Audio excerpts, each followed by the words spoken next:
Politics Live. It's Tuesday, it's 12:15 and we're live in Westminster. There are two groups of people who make judgments on an incoming government.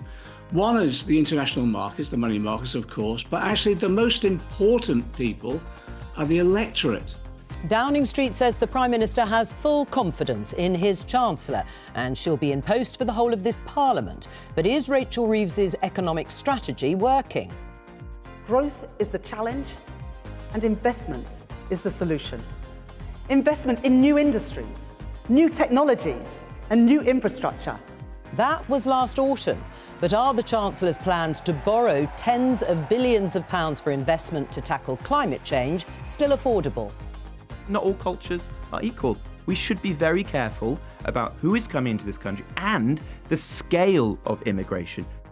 Senior Conservatives are calling for the party to take a tougher stance on immigration. Are they right? In this parish, we have a lot of holiday lets also, and this is having a knock-on effect of young people being able to afford a house to live in the area. And second homeowners will face higher taxes later this year. Joining me, Labour MP Perrin Moon, Conservative MP and Shadow Culture Minister Saqib Bhatti, Alva Ray from Bloomberg and Mercy Muroki, political commentator and former advisor to Kemi Badenoch. This is Politics Live.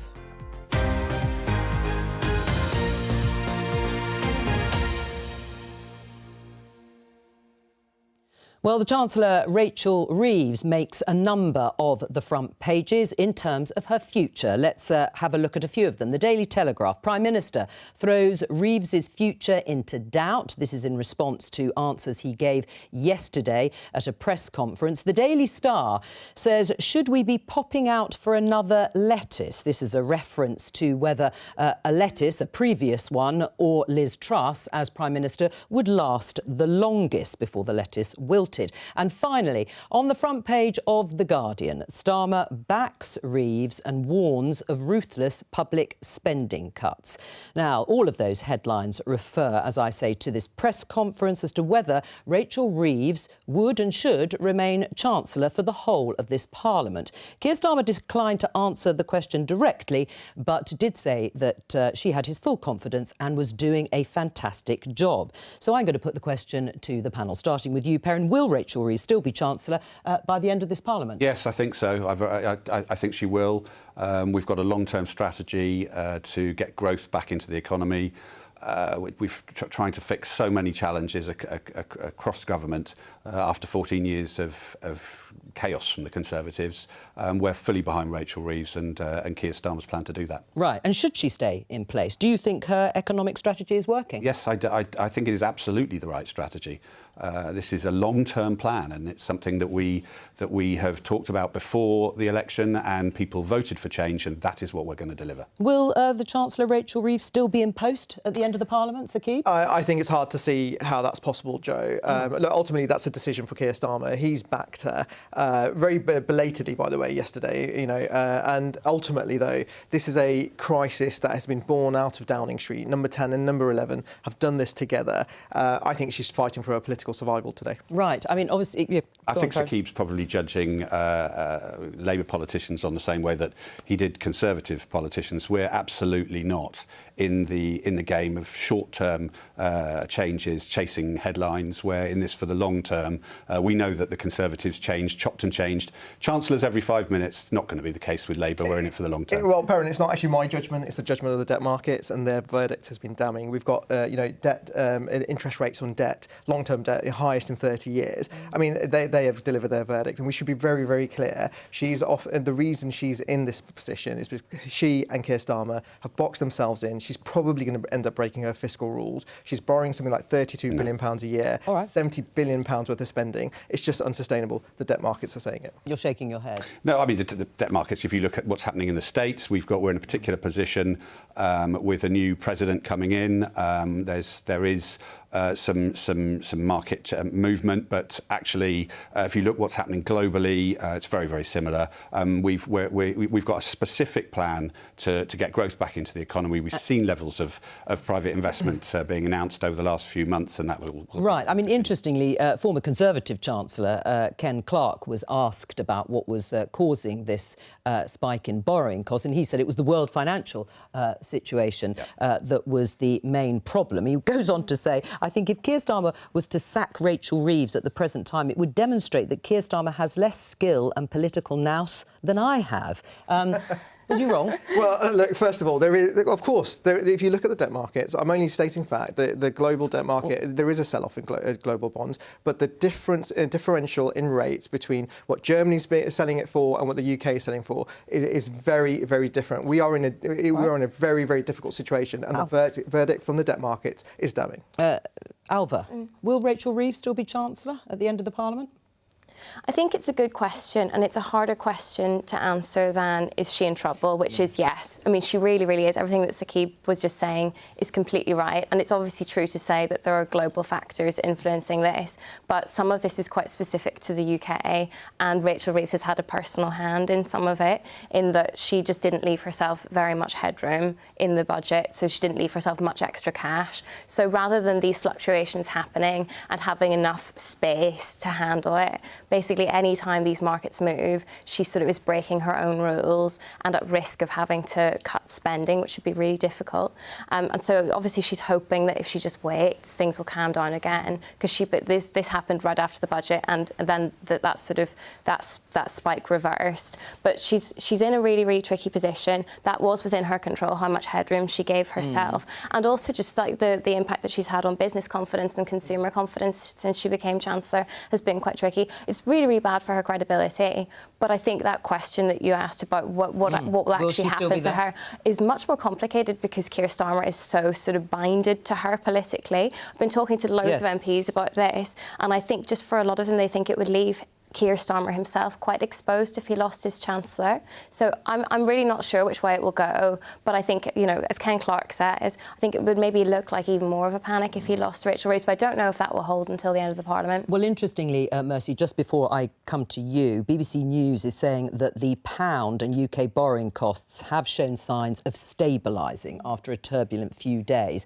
So do you think she'll still be Chancellor in 5 years? I mean, I think it would signal massive instability if she wasn't to remain the Chancellor for at least the next couple of years. And the last thing anybody wants is further instability. We've, for various reasons, have had massive levels of economic and political instability.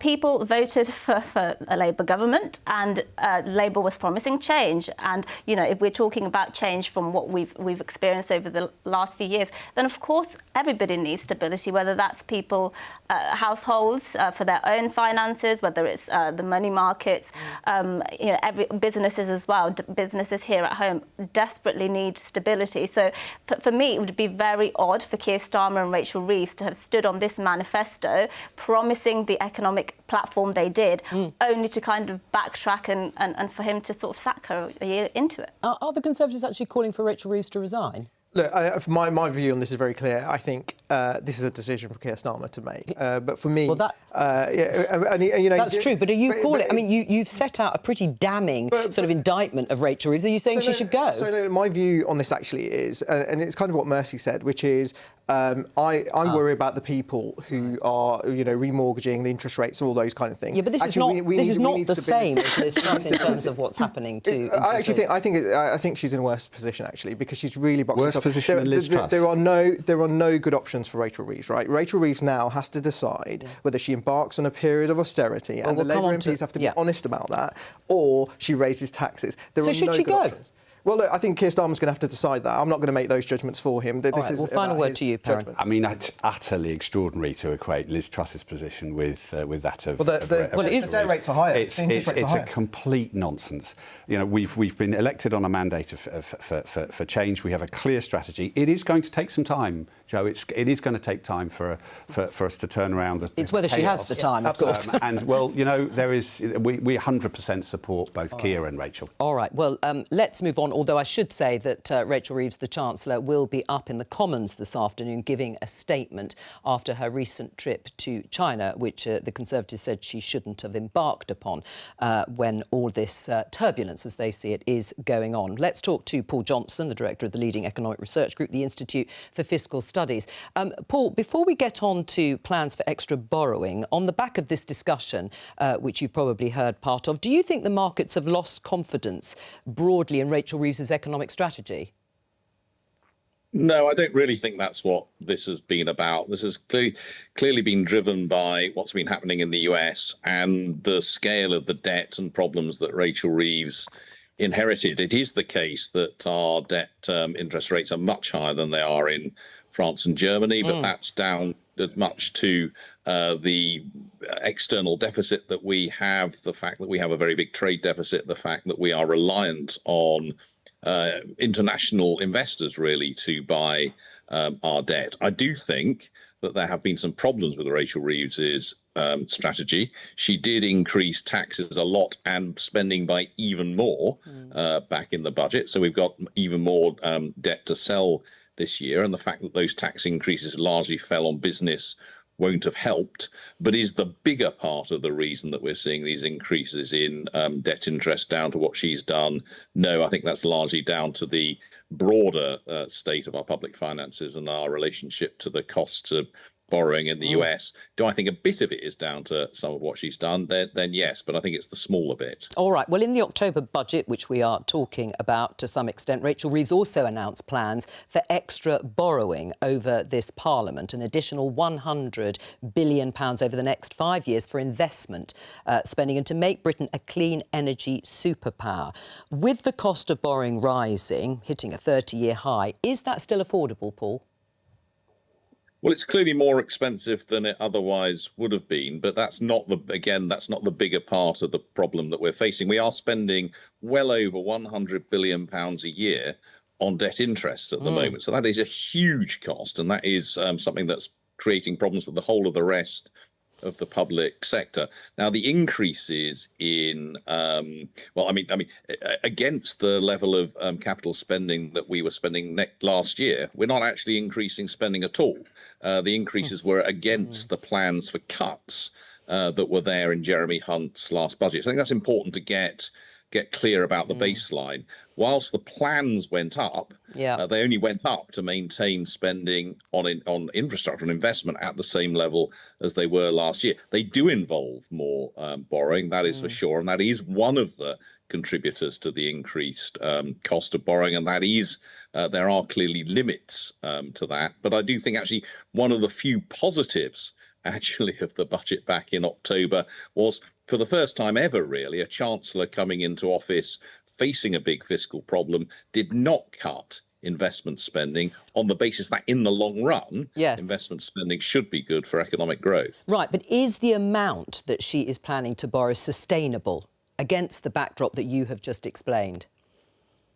Well, the amount that she's this is part of the problem. It's essentially not sustainable against her own fiscal rule, which we've briefly mentioned. I mean, her rule is that she wants to borrow only to invest. And actually, because of these increases in interest rates, it may well be that the Office of Budget Responsibility says that she's not achieving that. So on that basis, it may turn out not to be sustainable. It is also just more expensive. It's more difficult whenever interest rates go up to borrow more, because that makes the whole process more pricey. And she might want to come back to whether there is some trimming she wants to do on that. But again, to be clear, our public sector net investment is still relatively low compared with many other countries. All that she's doing really is maintaining it where it was over the last couple of years, and part of the issue is actually that a lot of the more of the additional spending that we saw in the budget was not actually on investment. It was on day-to-day spending. It was on increasing public sector pay, for example, and trying to sort out the NHS and the court system and all those things. Paul Johnson, thank you very much. Perrin, let's start with you. Listening to all of that, if we take some of those points in turn, we now know that servicing the debt is much, much more expensive. We know that she has a fiscal rule that she's only going to borrow to invest, and that borrowing has become more expensive. Is it now time to change those plans, those borrowing to invest in green, particularly green climate change policies? Look, our fiscal rules are set in stone. We are not going to change our fiscal rules. They are ironclad. We've got a plan which is around investment into infrastructure. These are investments into Britain. So this is, as Paul Johnson just said there, these are long-term investments that are going to benefit the economy, and we're not going to be blown off course from that perspective. Well, in relation to the OBR, we have to wait because the Office for Budget Responsibility will make a judgment. Yes. They'll give a verdict on her plans, her budget, in line with her fiscal rules, borrowing to invest, balancing the day-to-day spending budget. And if they come back and say the maths don't add up, you're not going to change any of the... Well, that's conjecture. Let's see what the OBR says. Right. Saqib? Look, I was listening to Paul, and actually the reality is where the markets have taken Rachel Reeves now on her 5-year scorecard. She, as very well reported, that her buffer is massively reduced. I think it's been reported. Absolutely, but can she go ahead with borrowing the amounts of money that she wants to in order to invest in terms of tackling... This completely kiboshes her plans, because how are you going to borrow? How are you going to borrow? How are you going to service the debt? Even if we agree that some of those investments were well-intentioned, the pure maths of this are going to make it incredibly difficult for her. I just don't see, personally, how it's sustainable or how her fiscal rules are now going to be ironclad or stoneclad. Look, we've got to remember that this level of investment attracts private investment. Now, I've just mentioned £63 billion worth of investment, private sector investment announced pre-Christmas, another £14 billion that was announced yesterday. If we invest in infrastructure, if we invest in UK PLC, we're able to crowd in private sector investment, and that is a core part of the strategy. It's the relationship between the state and the private sector to rebuild our economy. Right. Saqib? Go talk to some businesses, right? And the business community, the business community through and through is saying that they've had to kibosh their plans. Keir Starmer talked down the economy. Rachel Reeves then followed it through with the budget. Consumer confidence, business confidence is negative. Right, but the problem for the government potentially is this is a core part of their growth strategy. So should she press ahead? Is it still affordable for the Chancellor to press ahead with her investment plans in climate change policies? Yeah, I mean, I think it was a mistake. Great British Energy sort of setting up a publicly owned energy company was a bit of a... I think it's misdirected. I think the government could have sort of used those resources to continue leveraging private investment rather than kind of setting up a whole new entity that will be sort of publicly owned energy. I think it is right that the government invests to bolster our energy security. Yeah. I think everybody agrees we need to be less dependent on particularly hostile nations that we rely on. We're not going to see those returns. We're not going to see the returns in the investments for a very, very long time. So, So don't do them at all? I think it's right to do them. I just don't think Labour have necessarily gone about it in the right way, in a way that is going to maximise private investment. And on actually the energy point, we heard Keir Starmer yesterday talking about investing in AI and making the UK an AI sort of hub. AI requires huge amounts of energy, huge amounts of electricity. We have some of the highest electricity costs, definitely across Europe, potentially across the world.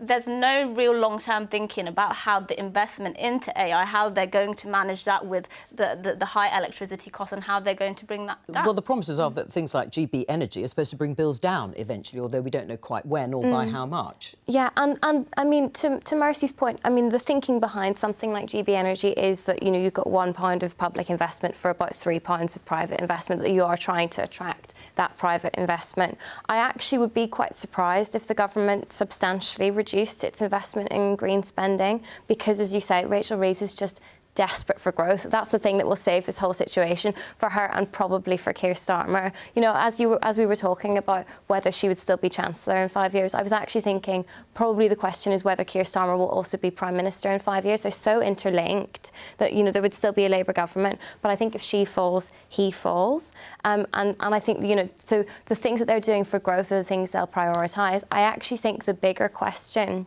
is around cuts to welfare and disability benefits, which are already penciled in, but they might have to be even deeper after these market movements. I think that's sort of where well, and we definitely talked a lot about difficult. austerity. I mean, the other side, if you like, of the ledger for some people. But on GB Energy, is it still affordable to have GB Energy, a state-owned energy company, which in the long term, and it could be the very long term, might bring bills down?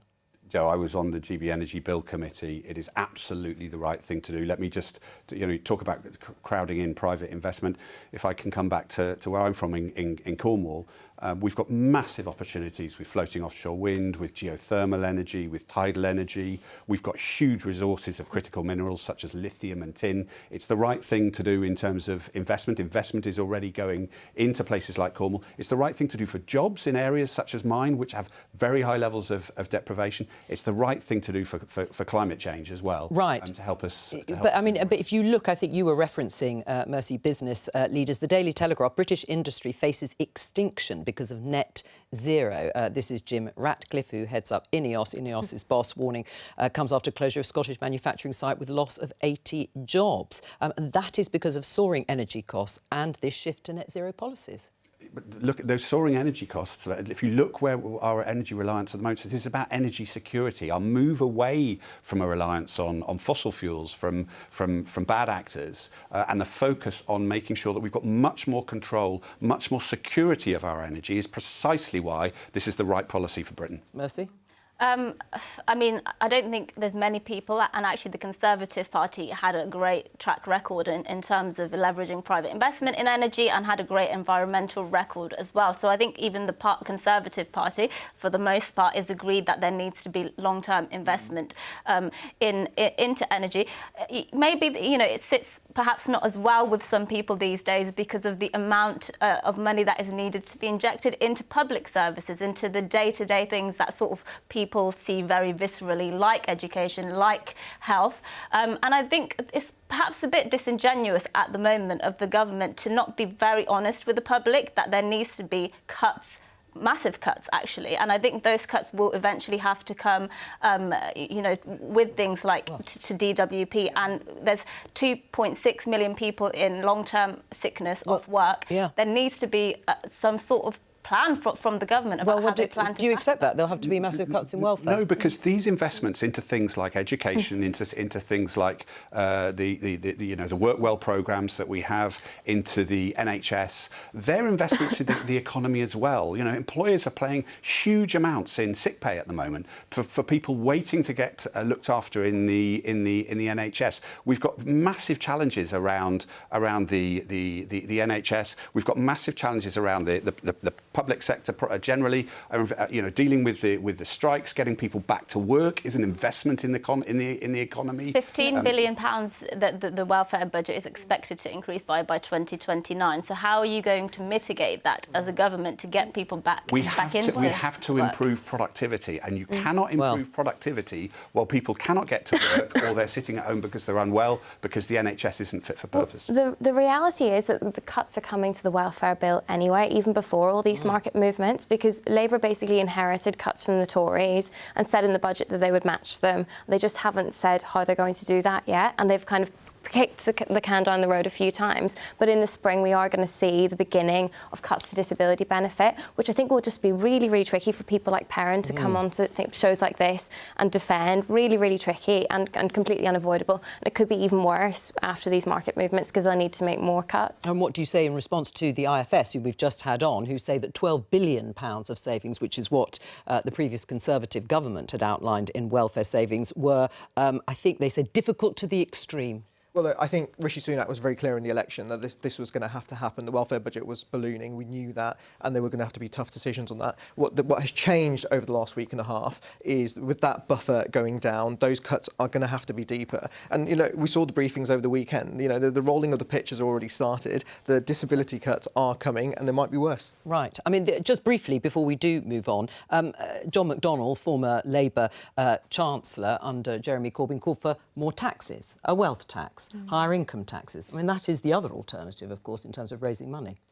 Yes, except Rachel Reeves has boxed herself in completely. She said, I read my lips, no new tax rises, which she really didn't need to say. Absolutely extraordinary. And so now the other side of that coin is breaking her own promises, which would be really difficult for her credibility as well. The economy is probably going to be prominent tomorrow at Prime Minister's Questions when Sir Keir Starmer faces Kemi Badenoch at PMQs at noon tomorrow. To see that, join us here live on BBC Two and the iPlayer from the earlier start time of 11:15. Back to today, and a number of senior Conservatives have been giving advice to the leader Kemi Badenoch about the issue of immigration as the party works out what its policies should be. We know from the leader Kemi Badenoch, she said that she wants an annual target for net migration, but hasn't said what that number should be. Let's have a look at some of the advice that has been flowing out. The Daily Telegraph, referring to Steve Barclay, former Cabinet Minister, the time has come to pledge to leave the European Convention on Human Rights. He urges Badenoch, former Brexit Secretary, says secure borders will not be delivered while porous legislation remains. That's about the illegal boat crossings. If we have a look at this in The Guardian, it is in response to comments made by the Shadow Justice Minister Robert Jenrick. Tory MPs contact Badenoch to raise concerns about what he said about people from alien cultures. He's accused of stoking community divisions with those remarks. And then finally, this from Sir John Hayes, particularly, who actually ran the Jenrick campaign in the Daily Telegraph. Net zero immigration is the way to beat reform. Senior Tories tell party leader policy would be extremely popular and reinforce the link with our base. That's the number of people coming into the country being the same as the number that are leaving. What do you think of that policy, net zero immigration? Do you think they should take it on? No, I just don't think it's sustainable at all. I think politicians actually need to start being very, very honest with the public about the fact we do need a level of, well, a quite a high level actually of legal migration, because we have an ageing population. We simply don't have a sustainable population, and you know, we're going to need huge levels of immigration. That is simply the reality of the situation, and I think targets are a complete waste of time at this rate. We've had years and years of targets, and Kemi Badenoch herself has said it was a mistake. How the previous government sort of handled migration was a mistake. She said it was wrong, but she wants a target. She does want a target. You think that's wrong? I think the targets, you just set yourself up for failure. You set yourself up for failure. I think we can have a conversation about the quality of migration that we want and how we can manage it so that it plugs the holes that we have in our economy. But I think a pure numbers game is quite a pointless task. Personally. Well, Saqib, what do you say to Mercy? No target. You failed to meet any target you set. It's true on net migration. So why bother? Well, look, first of all, what I won't do today is highlight an immigration policy. That'll be for the Shadow Immigration Minister and for Kemi to do in due time, as she said. However, I agree with Mercy, actually. Look, we need to have an honest conversation about the importance of immigration. And when we, even when we were in government, when the decision got taken for dependents not to come in with students, for example, which massively brought down the legal immigration figures, there was general acceptance. James Cleverly stood at the dispatch box and said, look, we want to attract the best talent from across the world. That should always be our number one priority. During the election and before, when you're knocking on doors, people were very, very clear that, they very rarely said, look, don't import doctors from across the world, don't import, highly valued software engineers. Mm-hmm. What they don't want is, it's the pace of change. What they don't want is huge amounts of people coming in and overwhelming our infrastructure, our systems, and I think we should be sympathetic to that. Right. Is it about numbers? Or isn't it? Look, numbers play a part. There is no reality, in my view, and I think Kemi's right on this. I think numbers have to play a part because, look, the public will expect that. But we have to be, coupled with that is an honest conversation, and I think that's what's really... We'll come on to the honest conversation, as you call it. I mean, the government wants to cut the numbers of net migration, numbers of people coming here. Do you agree, really, with Saqib in terms numbers are important? Well, we've got to reduce the overall numbers, but I totally agree with Mercy in relation to the economy and the ageing population and the requirement for immigration that we do need into the UK. What I find most extraordinary is noises off from Conservative politicians suggesting that we leave the European Court of Human Rights. I just wanted to know whether, Saqib, do you agree with that? Right. Let me say this, actually. During the leadership election, Kemi was very clear about one thing. She's not ruled out anything at the moment. No. But what she said was the conversation internationally will shift, right? Because you're seeing already across Europe, Germany, looking at their migration figures. I think within the next few years, we're going to be in a very different place.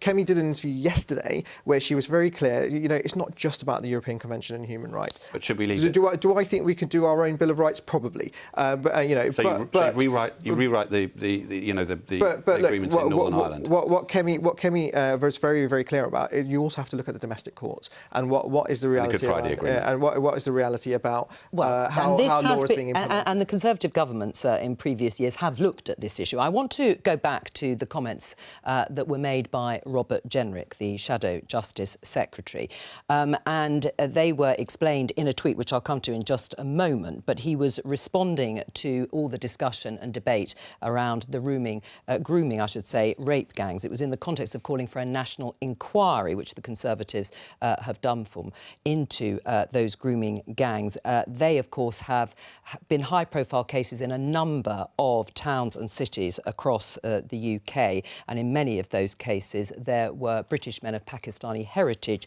who were convicted. He said this in a tweet in response to that last week. The scandal started with the onset of mass migration, importing hundreds of thousands of people from alien cultures who possess medieval attitudes towards women brought us here.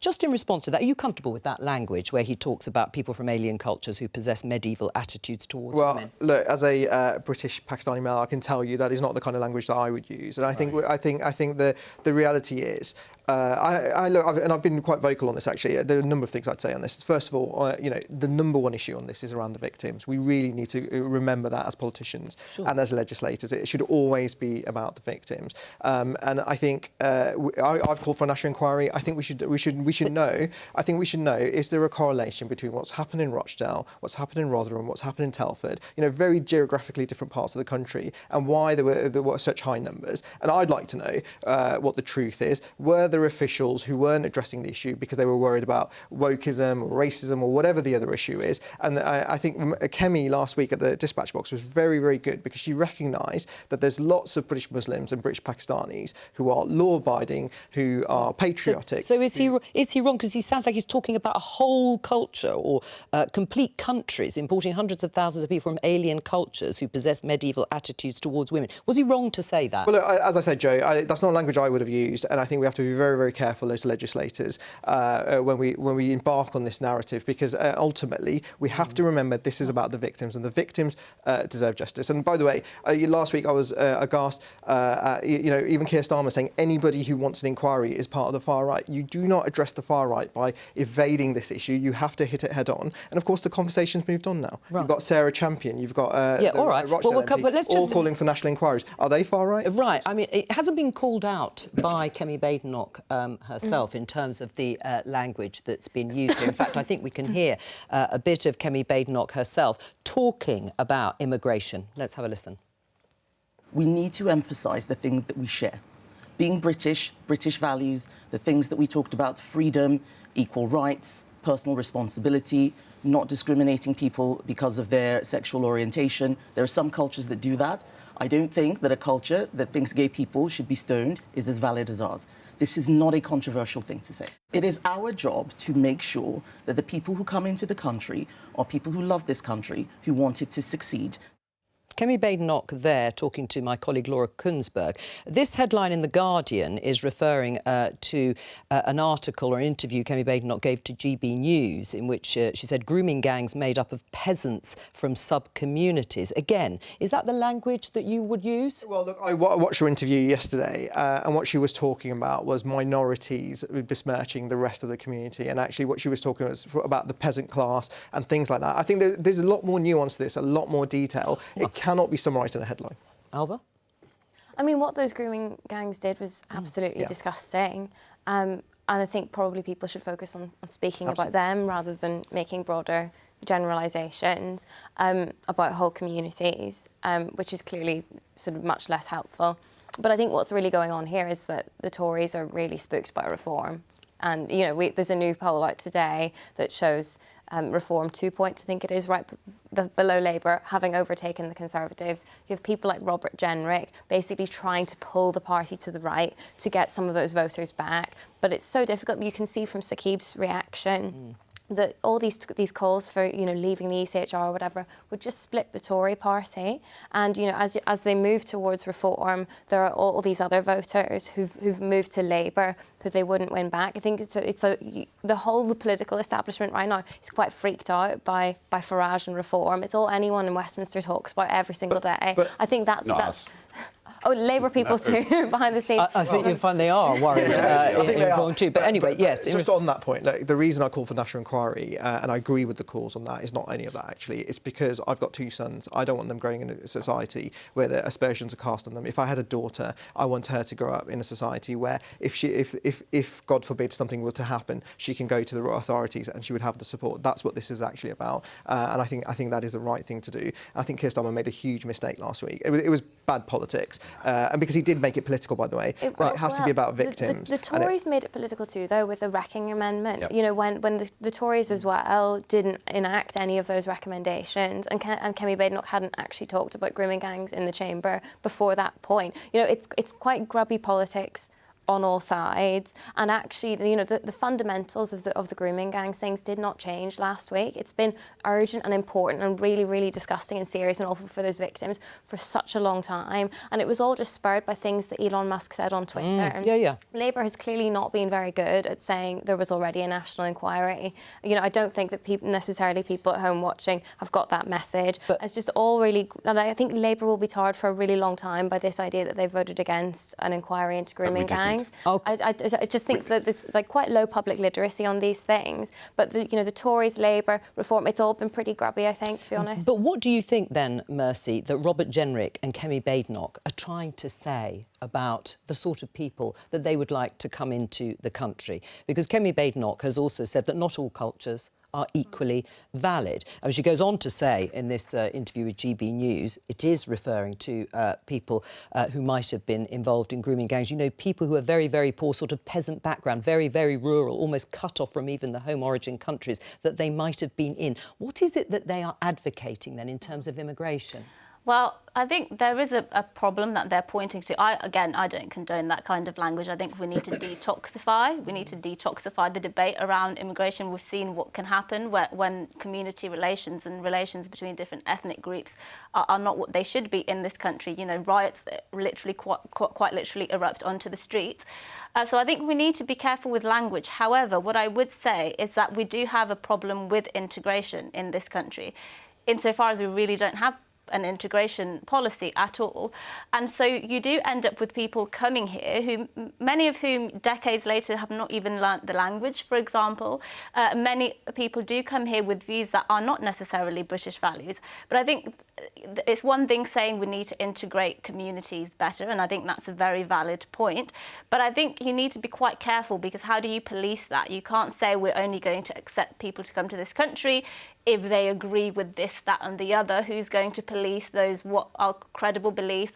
So I think what the conversation should be about is, if we're saying that we do want to integrate people who come to this country with values that don't align with, from countries whose values don't align with ours, what does that actually look like, and how can we do that humanely? Right. What is the policy? What's the policy that gets to that end result? So I actually agree with Mercy there. The debate actually has to be around values. I think it's really a value proposition. So was Kemi Badenoch wrong to use that sort of language, that not all cultures are valid, she said in one interview when she's talking about people coming from abroad and trying to come into the country? Robert Jenrick's talking about alien cultures. Is this language poisoning the debate, the language of your leader and the Shadow Justice Secretary? No, I think Kemi was giving an analysis, and a very accurate analysis, because when I agreed with her when she said when she did the Laura Koonsberg interview, because actually I thought there are cultures who think, for example, FGM's okay, and actually we don't agree with that. She talked about LGBT people being stoned. I don't agree with that. No. It's about values. Yeah, but what's the policy? What's the policy then that says, well, you're going to have certain countries where you're not going to take people? Before you even get to the policy, you have to talk about values, and I think that's really important. And I think Kemi will be very, very strong on this. I think Keir Starmer's going to struggle, and I think we'll see that narrative, we'll see that debate happen over the But years. should culture not be part of the immigration debate, Perrin? Look, I find it absolutely extraordinary to listen to some of these politicians and read what they have said. This is the party of Churchill, who's the father of the Convention on Human Rights, and we're talking about some language here that is frankly despicable. There's a real challenge for society. And last week, the vote last week was the low point of the 6 months that I've spent in Parliament. What the Conservatives tried to do with that wrecking amendment was wreck a bill that was all about child protection. In my constituency of Camborne, Redruth and Hale, 32% of children are persistently absent from secondary school. Many of those children are vulnerable children. That bill will help protect those children. The Conservatives tried to wreck it with some absolutely appalling piece of politics. It was the lowest point of my 6 months in Westminster. And, you know, Sahib, I really don't think that you know, justifying or trying to justify some of those comments is going to help things. You know, I genuinely don't think that's what you really think. To be clear, Joe, the legislation last week was very, very bad legislation, and it's going to put our education system on a. It's going to send it back to where we've actually been. And you did use it. You did attempt to use it as a way of getting a national inquiry. I think it was very important to have that vote because we want a national inquiry. Labour don't. But actually, let's see how sustainable that position is. By the way, now because apart from the fact that, you know, polling is showing that reform's breathing down their neck, the other bit of this is actually Starmer said anyone who calls for a national inquiry is far right. You know, Sarah Champion's done it, Andy Burnham's done it, Dan Cardin's done it, Paul Ward's done it. How many more MPs are now going to come out and say we want? All right, I'll come back to Perrin just in a moment. But on the issue of language, do you agree it's despicable, as Perrin thinks that language is despicable?